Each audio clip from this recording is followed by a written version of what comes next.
Ciao a tutti, io sono Andrea e come sempre vi do il benvenuto sul mio canale. Per la storia di oggi torneremo negli Stati Uniti, precisamente nella Carolina del Nord. Il 4 aprile del 2020 è un giorno che rimarrà per sempre impresso nelle menti di coloro che hanno conosciuto e amato la protagonista della nostra storia, la ventenne Mary Santina Collins. Si tratta infatti di una delle storie più insensate e depravate a cui il paese abbia mai assistito, che si è svolta proprio all'inizio della pandemia di Covid-19 e, proprio perché si è svolta in quel periodo, non ha ricevuto l'attenzione che avrebbe meritato per la ferocia e la brutalità mostrate dagli assassini. Prima di partire vi ricordo di iscrivervi al mio canale così da non perdere i prossimi video e di lasciare un commento ed un like se il video vi è interessato. Andiamo adesso ad iniziare.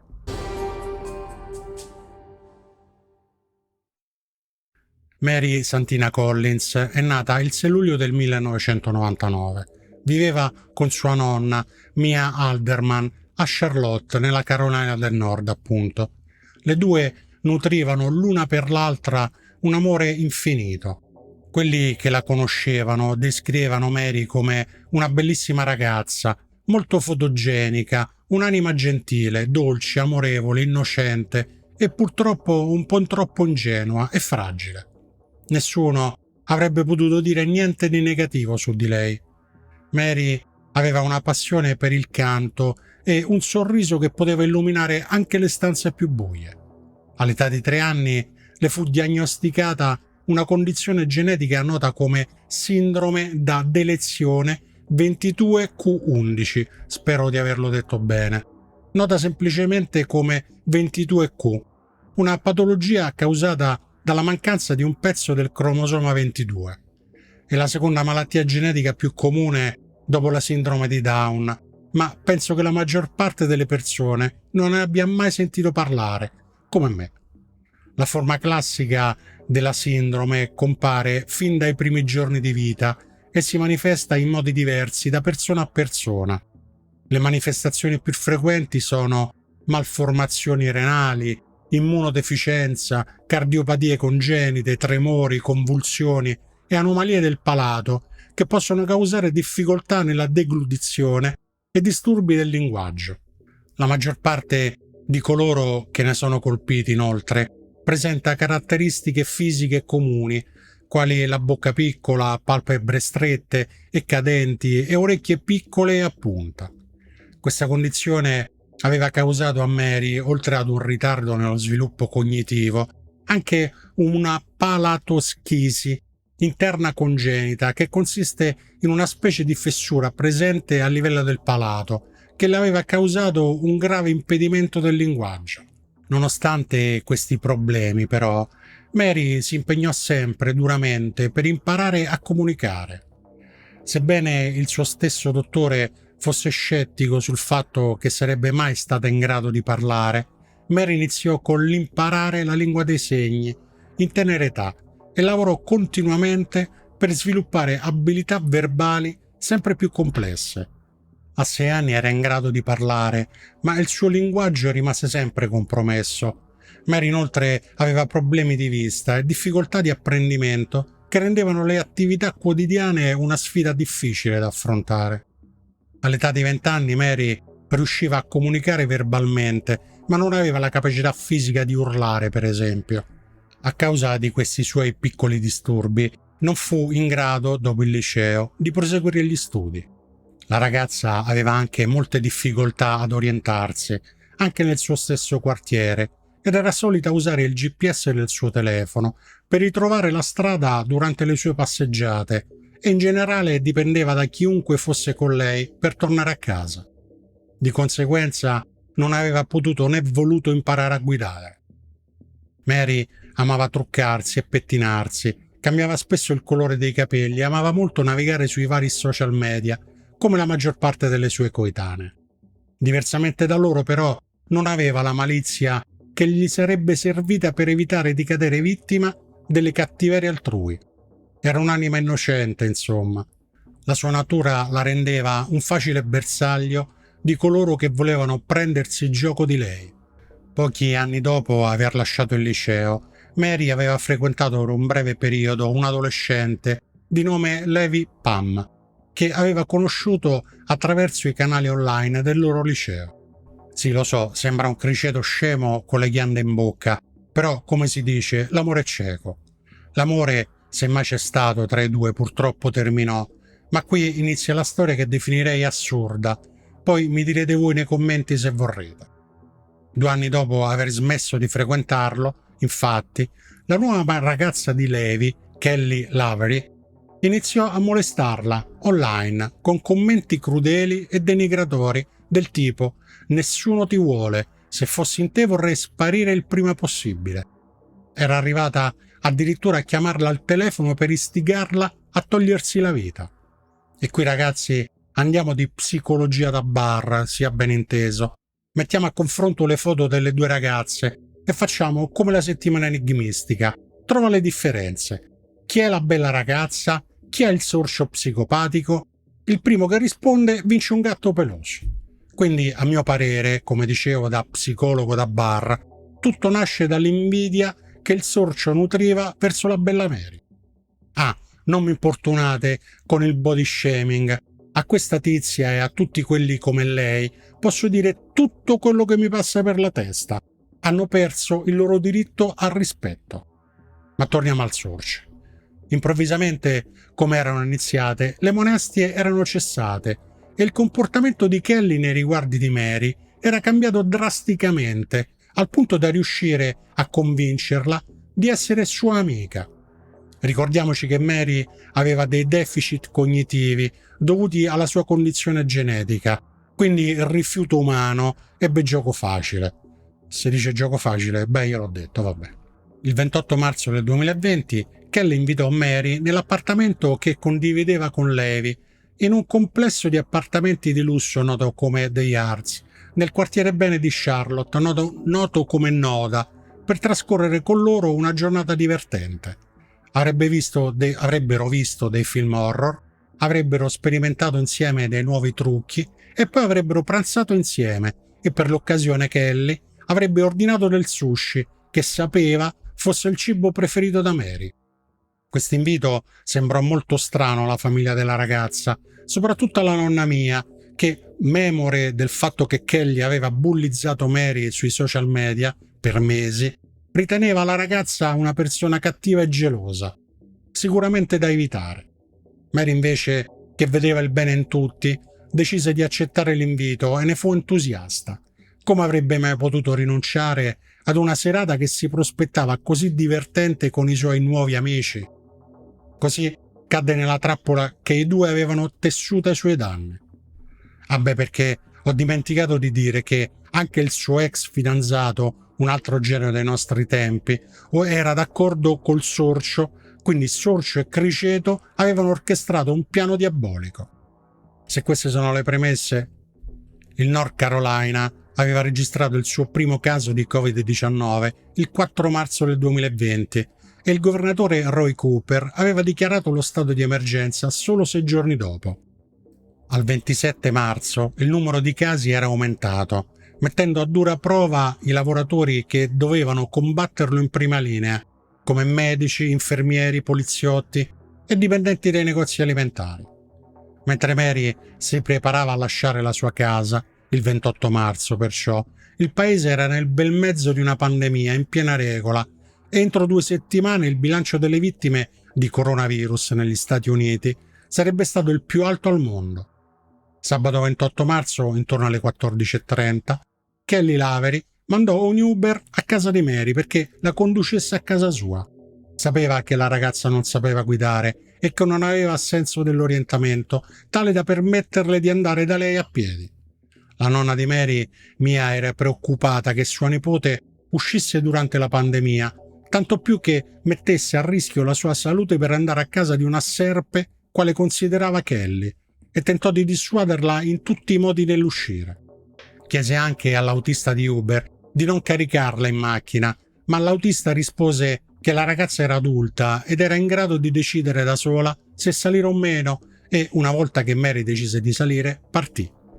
Mentre l'Uber si allontanava, la signora Alderman non riusciva a scrollarsi di dosso una pessima sensazione. L'incontro di Mary con Kelly e Levi iniziò nel migliore dei modi.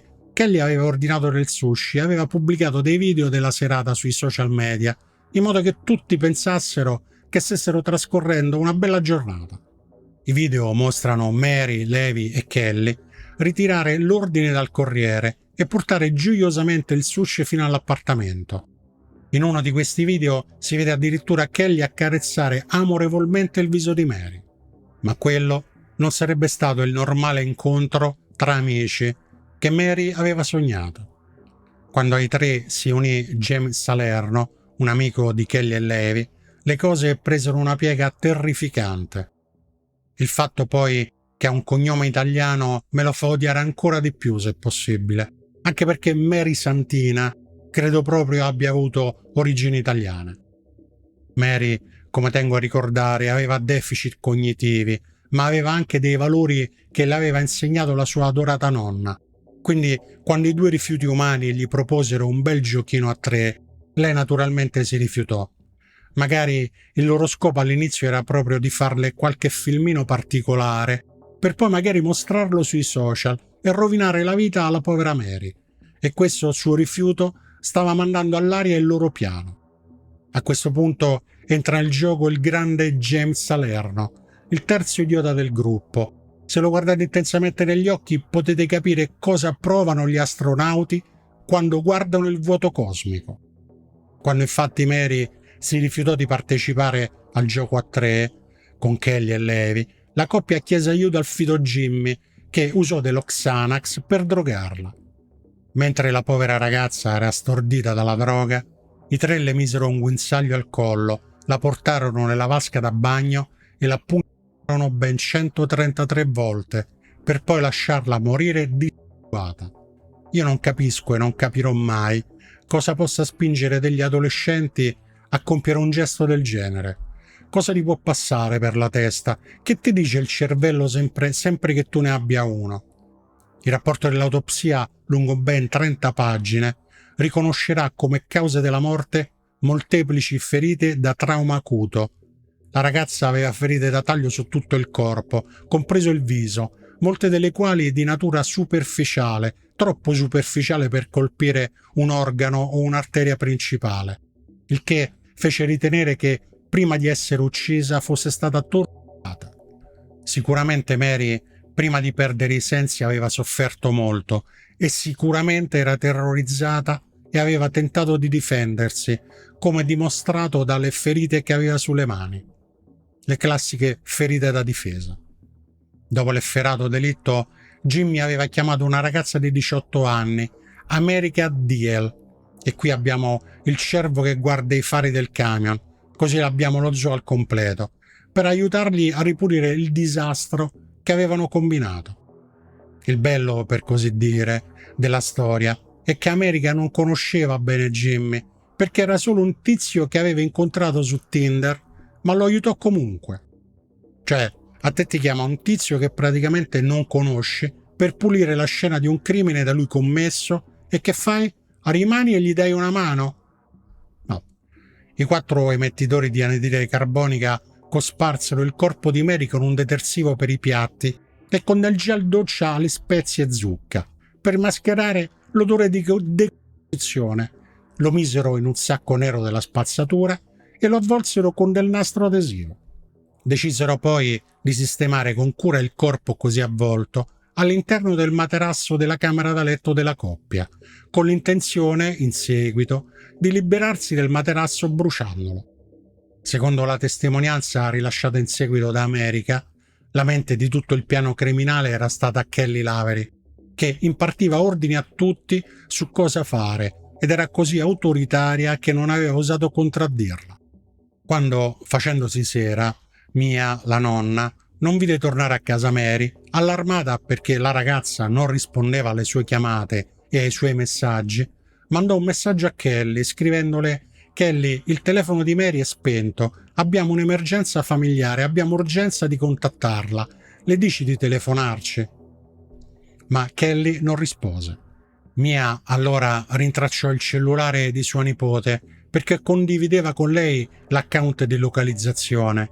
Riuscì facilmente a scoprire così che l'ultimo posto in cui era stata sua nipote era stato il quartiere di The Yards.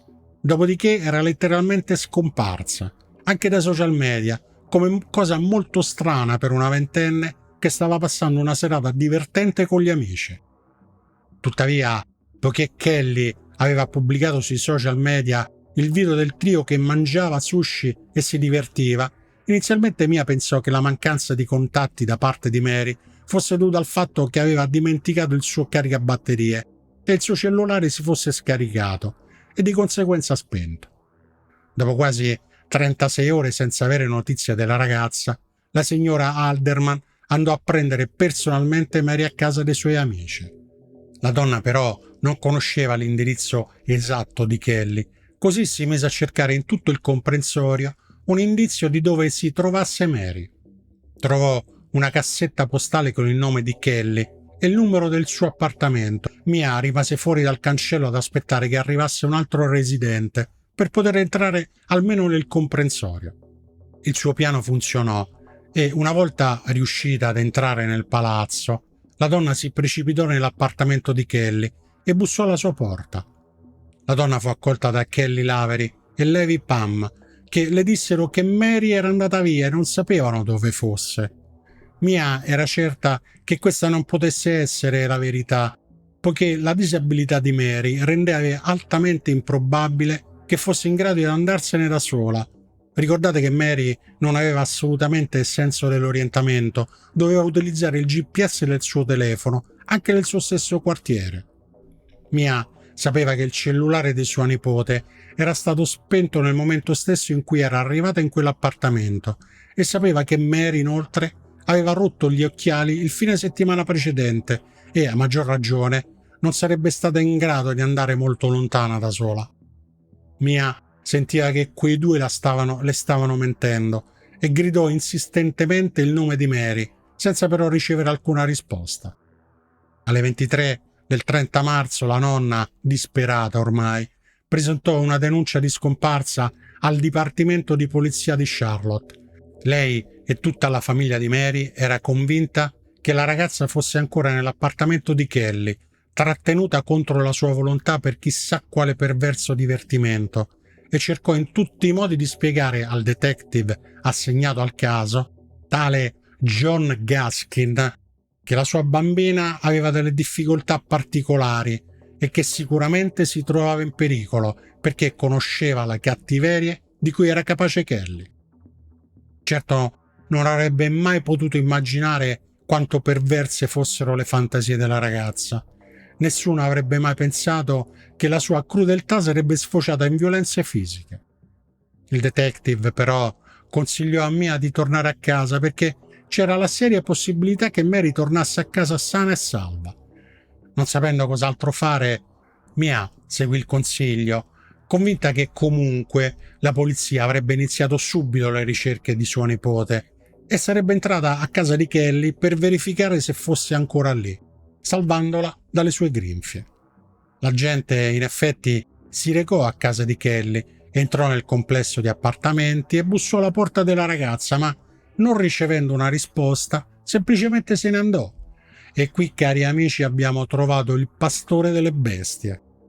Quando si rese conto che la polizia non si stava occupando seriamente della sparizione di Mary, Mia iniziò a recarsi ogni giorno sotto l'appartamento di Kelly, con almeno un membro della famiglia o un amico, per controllare chi andava e veniva dallo stesso. Ad un certo punto, Levi, a suo dire ormai stanco di ripeterle sempre le stesse cose, permise a lei e alla madre di Mary, Casey del pezzo, di entrare nell'appartamento per cercare personalmente Mary, a patto che non entrassero nella camera da letto sul retro. Le due però non trovarono tracce di Mary. La pressione che la nonna di Mary stava facendo sui due assassini stava iniziando a logorarle e qui quindi interviene il grande detective Gaskin, il pastore di prima, che chiese alla famiglia di smettere di molestare i poveri Kelly e Levi perché era palese che non avessero niente a che fare con la sparizione della ragazza. Mia però si rifiutò di farlo. Nessuno avrebbe convinto lei e la sua famiglia che Mary fosse andata via da sola da quella casa.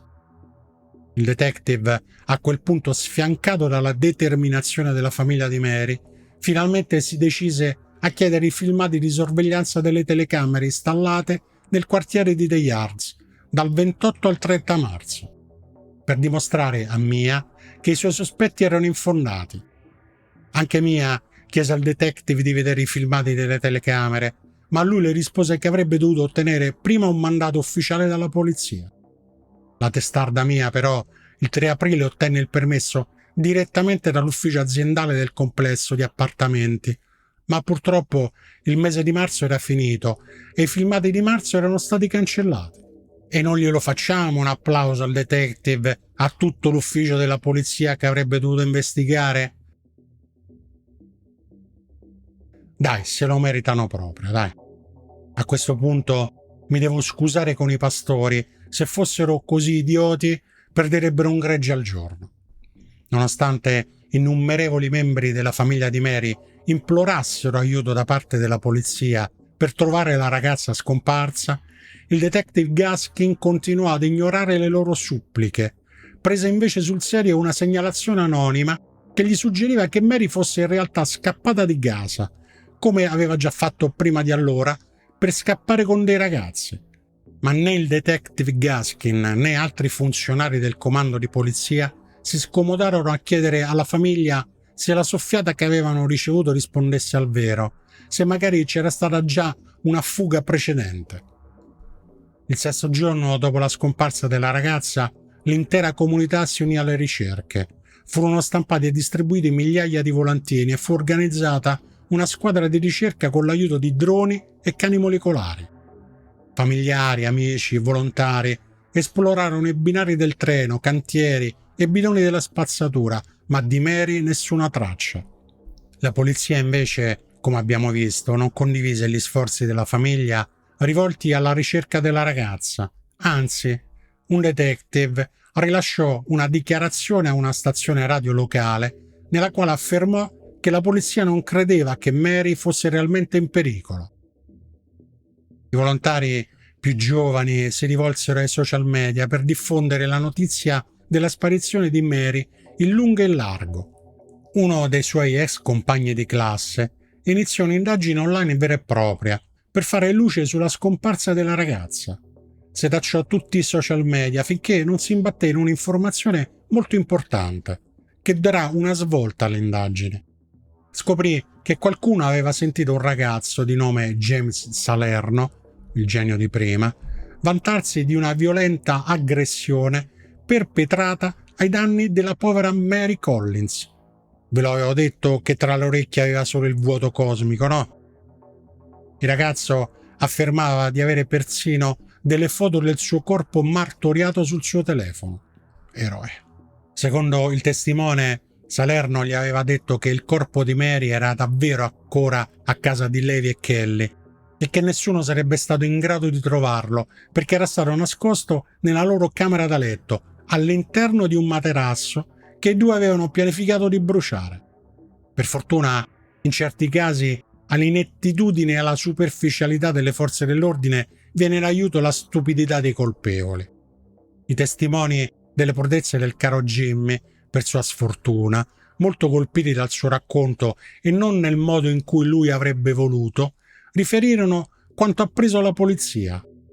Armato di questa agghiacciante rivelazione, il detective Gaskin il 2 aprile posò la sua ciambella e si decide finalmente ad emettere un bollettino di persona scomparsa nei confronti di Mary e si decise a recarsi all'appartamento dei due assassini per una perquisizione informale. Il detective convinse i due a consentirgli una perquisizione dei locali. Il livello di arroganza di Levi fu così disgustoso che accompagnò lui stesso i detective nella camera da letto principale e sollevò il materasso di fronte a lui per dimostrargli che Mary non era lì sotto. Forse il detective non era chiara la differenza tra sotto e dentro. Il detective si limitò perciò a guardarsi intorno e, non trovando niente, se ne andò e, esasperato, contattò Mia per rimproverarla. ma lo vuole capire che Mary non è lì. 2 giorni dopo, il testimone chiamò di nuovo la polizia, insieme ad un secondo testimone, ed insistette sul fatto che il corpo di Mary era lì, dentro il materasso, e che avrebbero dovuto controllare meglio. La polizia tornò nell'appartamento, questa volta con un mandato di perquisizione, e finalmente aprirono il materasso e trovarono all'interno il corpo della povera Mary. Le molle del materasso erano state rimosse per creare uno spazio adeguato ad accogliere i resti della ragazza, che erano dentro un sacco nero della spazzatura avvolto con del nastro adesivo. I 3 assassini avevano messo delle scatole e vari altri oggetti intorno al suo corpo e agli angoli, perché il materasso mantenesse la sua forma. I bordi erano stati fissati con nastro adesivo e sopra il corpo erano stati posizionati con cura delle coperte. L'odore della decomposizione era stato mascherato dal detersivo per piatti e dal gel doccia alle spezie. Nella perquisizione seria, i poliziotti trovarono anche la carta di credito di Mary nascosta nella camera da letto della coppia. Sotto una pila di carte e soprattutto, usando il luminol, scoprirono che il sangue della ragazza era schizzato in tutta la camera da letto principale e nel bagno.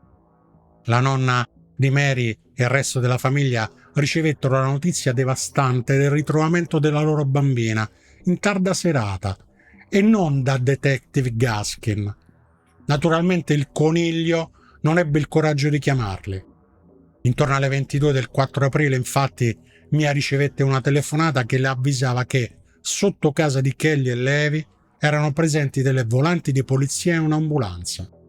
La donna si precipitò al pronto soccorso locale in attesa di riabbracciare la sua adorata nipotina, che pensava finalmente al sicuro. Quando non trovò Mary al pronto soccorso in cui si era recata, si diresse verso un altro pronto soccorso, finché un'altra telefonata le disse che aveva frainteso. Avevano trovato Mary, ma purtroppo non era più in vita. Era stata assassinata. Dopo aver sopportato 8 lunghi giorni di angoscianti torture mentali, le peggiori paure della famiglia, alla fine, furono confermate. La loro amata Mary, la luce della loro vita, era stata strappata alla vita da 3 infami mostri. Mary era stata il cuore e l'anima della loro famiglia. Aveva portato sempre gioia e risate ovunque andasse. Il suo sorriso contagioso, i suoi caldi abbracci e la sua energia erano ormai solo un ricordo a cui aggrapparsi. Ma perché i 3 avevano deciso di tornare e ammazzare una creatura così indifesa? I colpevoli non hanno mai confessato, perciò possiamo solo fare delle ipotesi. Secondo la ricostruzione degli inquirenti, l'intenzione dei 3 era quella di costringerla a dei perversi giochi sessuali, ma per di più si è trattato di un macabro gioco di menti malate. Kelly Lavery, 26 anni, Levi Pam, 21 anni e Jimmy Salerno, di 20, furono arrestati il 5 aprile del 2020 e furono accusati di omicidio, rapimento e occultamento di cadavere. Quando i poliziotti andarono ad arrestarla, Kelly era così stordita dalle droghe che la polizia dovette scuoterla forte più volte per svegliarla. Jimmy fu catturato nella sua casa nel quartiere dell'università e fu accusato anche di guida in stato di alterazione e spaccio internazionale di droga. Il ragazzo aveva precedenti per rapina a mano armata e possesso di droga. Anche Kelly aveva precedenti per aggressione. Diverse persone che la conoscevano, inoltre, dopo il suo arresto si fecero avanti per dichiarare che la ragazza aveva più volte confessato loro di voler sperimentare l'ebbrezza di uccidere qualcuno. American Diel, 18 anni, dopo aver appreso che era stato emesso un mandato di cattura a suo nome, pur dichiarandosi non colpevole, si è costituita in Colorado ed è stata estradata in North Carolina, dove è stata arrestata per complicità in omicidio. È stata rilasciata il 18 settembre del 2021 con una cauzione di $100.000 e ora vive con la sua famiglia a Clover, sempre in North Carolina, in attesa del processo. Kelly Lavery ha accettato un patteggiamento, si è dichiarata colpevole di omicidio di secondo grado ed è stata condannata dal giudice della Corte Suprema, Daniel Queten, dai 20 ai 25 anni di reclusione per omicidio o rapimento, più dai 5 ai 7 anni per occultamento di cadavere. Attualmente è detenuta all'Anson Correctional Institution e la data del suo rilascio è prevista per il 22 giugno del 2047, quando avrà soltanto 52 anni e ancora tutta la vita da vivere. La vita che ha strappato a Mary. Durante il processo a suo carico, Kelly Lavery ebbe la sfacciataggine di rivolgersi alla famiglia di Mary Collins dicendo: «La morte di Mary è una tragedia e vorrei che non fosse mai accaduta. Niente di ciò che dirà potrà cambiare il passato. Il suo spirito non sarà mai dimenticato». La famiglia è rimasta scioccata nell'apprendere del patteggiamento. Non erano favorevoli alla pena di morte, ma consideravano l'ergastolo la punizione più appropriata per lei. Il secondo sospetto, Levi, si è dichiarato non colpevole delle accuse di omicidio e rapimento ed è ancora in attesa del processo. Il terzo sospettato, James Salerno, si è dichiarato non colpevole di omicidio, rapimento e occultamento di cadavere e anche lui è in attesa del processo. A causa della pandemia, infatti, tutti i processi sono slittati di anni e sempre a causa della pandemia la famiglia di Mary non ha potuto organizzarle il funerale che avrebbero voluto e in realtà, a causa dello stato di decomposizione in cui si trovava il suo corpo, non le fu permesso neanche di vederla un'ultima volta per dirle addio. Il 5 luglio del 2020, alla vigilia del suo 21esimo compleanno, la sua famiglia ha organizzato un semplice servizio funebre privato. A causa delle normative anti-Covid furono autorizzate a partecipare al rito solo 10 persone. Secondo un post su Instagram, Mary è stata sepolta con una rosa proveniente dal cespuglio di rose preferite di sua nonna, una scatola contenente l'acqua santa del funerale della sua bisnonna, un rosario e un oggetto benedetto da Madre Teresa di Calcutta. La famiglia di Mary chiede ancora giustizia per lei attraverso l'organizzazione La Voce di Mary, che cerca di far approvare un cambiamento politico riguardo alle indagini di polizia sulle persone scomparse, specialmente quando coinvolgono persone con delle disabilità, perché Mary, nonostante la sua patologia, non era mai stata veramente considerata scomparsa. La sua famiglia vuole che vengano messi in atto protocolli diversi dalle forze dell'ordine che consentono alle persone più vicine alle vittime di avere più voce in capitolo sul fatto che la persona segnalata, scomparsa, sia considerata in grave pericolo. Nel 2007 la Carolina del Nord, in realtà, aveva già implementato un sistema di allarme riservato ai casi di persone scomparse, affette da Alzheimer o da altri disturbi cognitivi attraverso la creazione di quello che era stato denominato il Silver Alert, allerta argento, che doveva servire per segnalare l'allontanamento di un soggetto affetto da deficit cognitivi, appunto, affinché fosse protetto da potenziali abusi o danni fisici, negligenza o sfruttamento.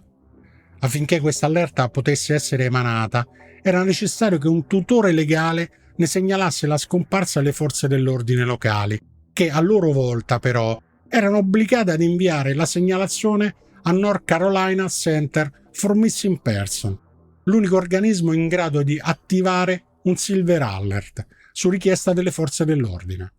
Il Silver Alert però non era mai stato emesso per il caso di Mary Collins e la famiglia sospetta che sia stato a causa dell'inattività del detective Gaskin che, nonostante la famiglia avesse denunciato la sua scomparsa il 30 marzo, non aveva trasmesso la comunicazione di persona scomparsa al North Carolina Center for Missing Persons, che di conseguenza non aveva potuto emanare il Silver Alert e aveva dichiarato Mary ufficialmente scomparsa solo al 3 aprile, esattamente un giorno prima del ritrovamento del suo corpo. La cosa più grave è che queste persone sicuramente sono ancora lì al loro posto a svolgere quello che è uno dei lavori più delicati al mondo. Mary è stata trovata soltanto perché i suoi assassini erano stati così sfacciati, stupidi ed egocentrici da vantarsi sui social delle loro azioni. Ma, e se avessero tenuto la bocca chiusa, il corpo di Mary sarebbe stato mai ritrovato? Ma la storia non finisce qui. Il 12 gennaio del 2023, nonostante sia stato uno dei casi più depravati che Charlotte abbia mai visto e nonostante l'accusa di omicidio di primo grado, dopo soli 3 anni di carcere, a James Salerno è stata concessa una cauzione di $250.000. Il suo avvocato difensore è riuscito a convincere il giudice che non c'erano prove forensi che lo legassero all'omicidio e che dopo tutto il ragazzo non aveva alcun motivo per uccidere Mary, perché gli altri 2 che motivo avevano? Erano 2 pazzi. La nonna di Mary ha detto invece che prima della sua morte Mary le aveva detto di essere a disagio con Salerno e che lui era cattivo con lei. I tabulati telefonici inoltre lo collocano sulla scena dell'omicidio durante e dopo il periodo di tempo in cui si è verificato e la sua app, si appunti sul suo telefono, includeva un elenco di oggetti come candeggina e detersivo, oggetti che l'indagine aveva scoperto essere stati utilizzati per pulire la scena del crimine. Ogni anno, dal 28 marzo al 5 aprile, la famiglia di Mary organizza una veglia a lume di candela online che segna i giorni in cui è rimasta intrappolata all'interno dell'appartamento degli orrori. Alla domanda di un giornalista che le chiese di ricordare sua nipote, Mia disse: Mary amava la musica, la fotografia, il trucco e i colori per i capelli. Amava profondamente la sua famiglia e i suoi amici. Adorava il sushi. Amava fare shopping e le torte al cocco. Le piacevano i cibi piccanti e gli snack. Non posso semplicemente ricordare Mary.